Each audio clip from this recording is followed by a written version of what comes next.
May iba pa po bang paraan? Gusto kasi sana talaga namin may auction ng mga collectible na to. Siguro maganda dali nyo sa merchant market. Doon nyo subukang ibenta ang mga yan. Sa merchant market? Ito pala yun. Marami daw marunong kumilatis dito, kaya sigurado mabibigyan tayo ng magandang presyo. Sayang, gusto ko pa naman sanang sa auction natin may benta to. Tingin mo magkano makukuha natin? Malay, pero excited na ako malaman. Wow! Nakita mo lang to sa bodega ng bahay nyo? Opo, sabi ni Papa pwede ko raw ibenta kung tama ang presyong ibibigay. Maganda tong mga dala ninyo. Itong lithograph ni Mew Catolini, 50 copies lang ang meron. Batay sa 1-digit serial number, isa pa to sa mga unang kopya at may authentic na pirma pa. Alam naming authentic yan. Doon namin nakitang nanggagaling yung aura. Mga mahigit 150,000 din to. Ang ganda din itong antique doll na to. Maayos pa ang kondisyon niya at mas tumataas ang halaga dahil maayos din pati ang original na kahon. Mga 300,000 ang estima ko dito. Kaya lang, itong huling to, sayang kasi halos wala siyang halaga bilang collectible.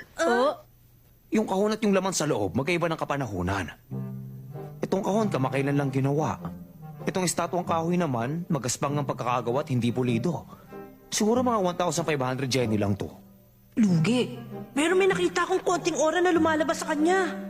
Hindi pa tapos. Inantas ako dito bilang obra. Pero kung edad nitong kahoy ang pag-uusapan, mukhang dito siya babawi sa halaga. Ganito na lang. Kung bigyan ko kayo ng magandang offer. Ibenta niyo sa akin yung lithograph at manika sa halagang 420,000 at bibilihin ko to sa halagang 80,000.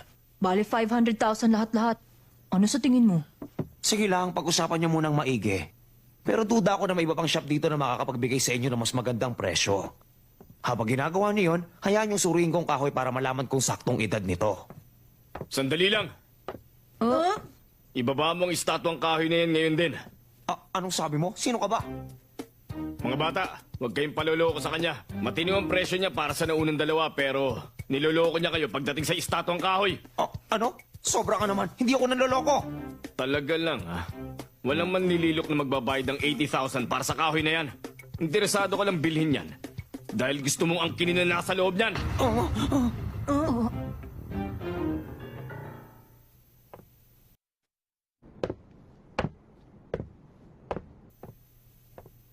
Ang totoo, wooden treasure trove yan.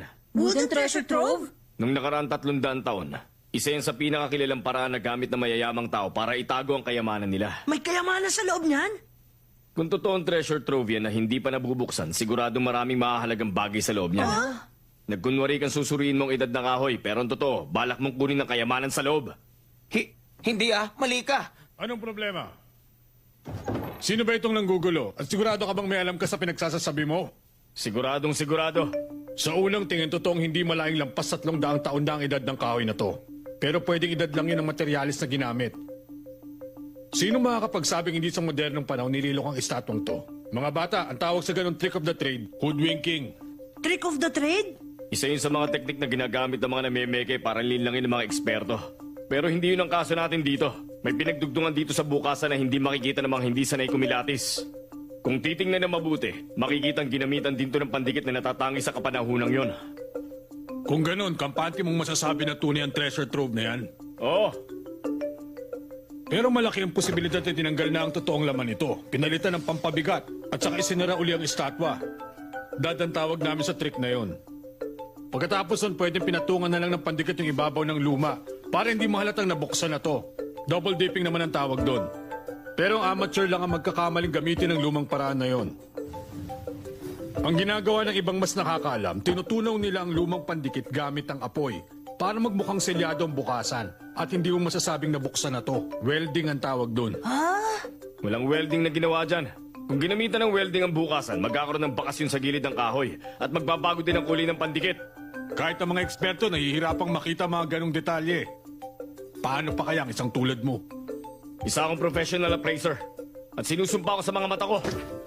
Authentic ang treasure trove na to. Hindi pa ito nabubuksan ni minsan. At yung original na kayamanang nilalaman nito, nandito pa lahat sa loob. Sigurado ka? Sige, pagpalagay na natin na authentic nga na treasure trove ang isang yan. Kung mali ka at napalitan na pala ang laman niya ng peke, Sige nga, anong gagawin mo?